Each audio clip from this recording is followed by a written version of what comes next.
Hey everybody, this is your right geek, honorary man king, and leader of the Awkward Cough Squad, here with a quick video. A couple days ago, Marvel Entertainment basically released a whole bunch of announcements regarding the Phase 4 for the MCU. And most of the announcements were pretty underwhelming for me. They didn't really activate a lot of interest. Uh, Aside from one, and if you guys can't guess which particular uh, announcement actually piqued my interest at least somewhat, then you probably haven't been watching this channel for very long. But the announcement in question is the fact that they are bringing Don Cheadle back for an MCU rendition of Armor Wars. Now, here's the thing. Like I said on Twitter, I may in fact watch this because I do like Rhodey. I think he's a good character.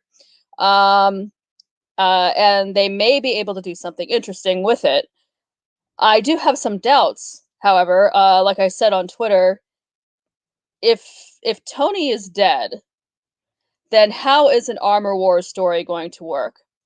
Because if we're talking about the original Armor Wars story from the comics, which this is very clearly being inspired by. They want to bring that.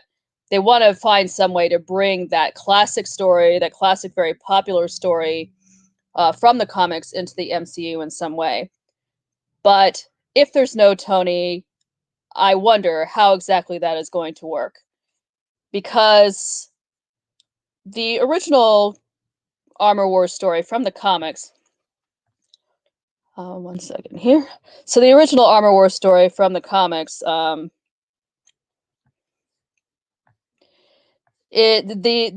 power of the story depended on several things that are, I hate to say it, they're very Tony dependent.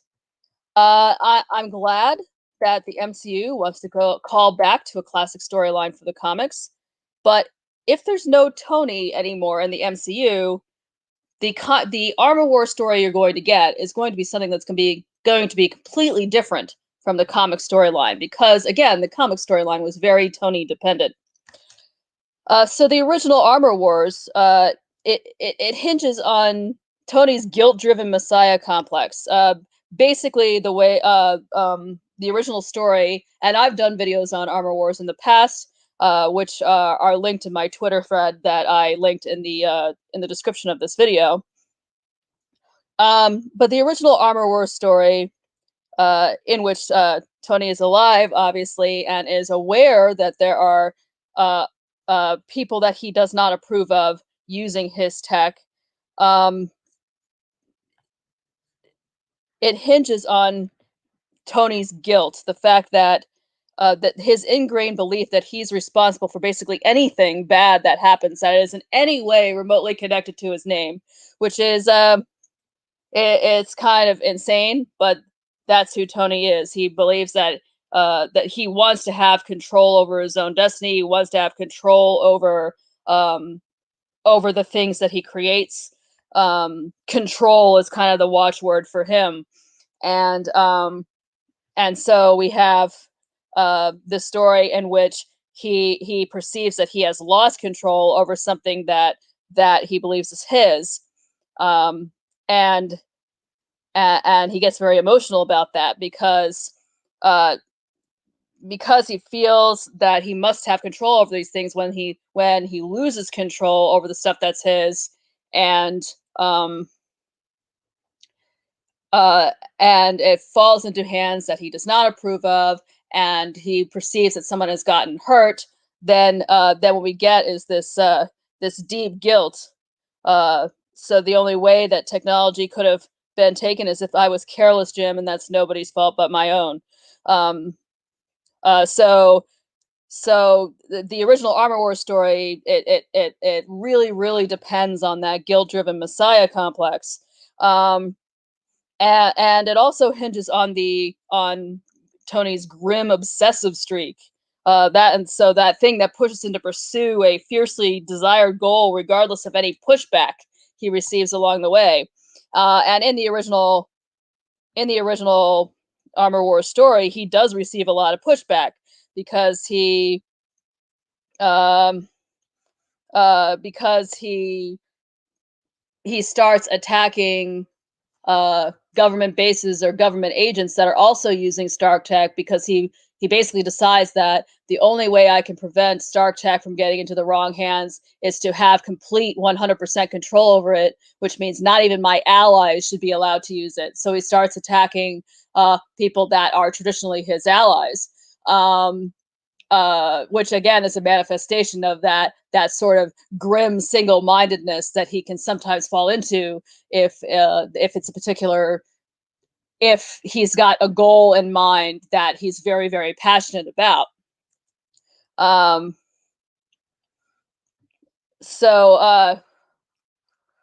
and lastly, like the other thing that the really important thing that makes the original Armor Wars story so powerful is it's very, very dependent on interpersonal drama, because um, the fact that he has this guilt-driven messiah complex, and the fact that he has this grim, obsessive need to retake control over something that he feels he's lost control over, and that he feels is endangering the world, it puts him into conflict with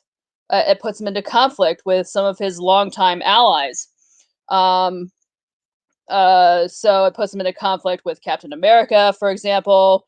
It puts him into conflict with and with his friends and his other friends and the West Coast Avengers, because this is in the 80s when he was a member of the West Coast Avengers. He basically gets his membership in the West Coast Avengers stripped because of because of this single-minded quest to take control of everything that's his. Again, like I said, it puts him into conflict with um, these people who are his friends, but they can't really understand what exactly is driving him. Why is he so obsessed with taking control of all of his tech to the point that he is attacking government bases? They don't get it. They don't understand. Uh, and that is part of what makes the story very powerful as well. So we have the original Armor Wars story. The things that made it work, like I said, they're very, very Tony dependent. So if you're bringing Armor Wars into the MCU post Tony's heroic death, um, it's not going to be the Armor Wars of the comics. It's going to be a different Armor Wars. And is it really going to have the same power or the same uh, interest that the Armor Wars storyline in the comics would have? I don't know. I don't think it's impossible. Um, I don't think it's impossible that they could succeed in bringing an Armor Wars story to the MCU that could work.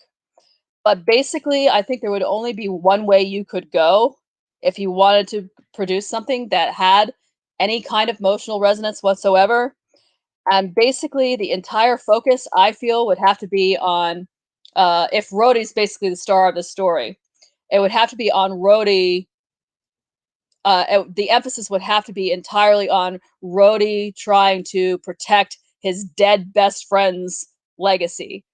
Um, that would have to be the central core of the story, and you would not you should not do um ooh cool armor fights, because that's not what the original Armor Wars was about. I mean, there were long and involved fights between uh Tony as Iron Man and then the people who were in armor that was powered by Stark Tech. So there were cool armor fights, so to speak, but that's not what actually made the story what it was. So if you're going to have a Tony-less MCU-based Armor Wars with Rhodey at the head of the story, um, again, uh, there can be cool armor fights, but we can't lose sight of some sort of emotional core. In the original Armor Wars, the emotional core was Tony feeling guilty because Tony being this imperfect, grim, obsessed guy, but he really wants to do good in the world, and he really wants to take accountability. He wants to take responsibility for his impact on the world, and he's trying to do that in the best that he can. But it's causing conflict between him and his allies because they don't really understand or approve of his methods. Um, so you have again that interpersonal drama, that conflict between friends. That's the thing that really drives the comic Armor Wars story. If there's going to be an MCU Armor Wars story and there is no Tony, again the emphasis would have to be on um, uh, Rhodey missing his best friend and being very fiercely determined to defend his legacy. That's the only way I could see that working. Um, so anyway, those are my thoughts on uh, those are my thoughts on Marvel trying to bring Armor Wars to the MCU. I'd be interested to hear what my listeners think. Please comment below with your thoughts, and I will speak to you again next week. Thank you for listening. I hope you have a pleasant weekend.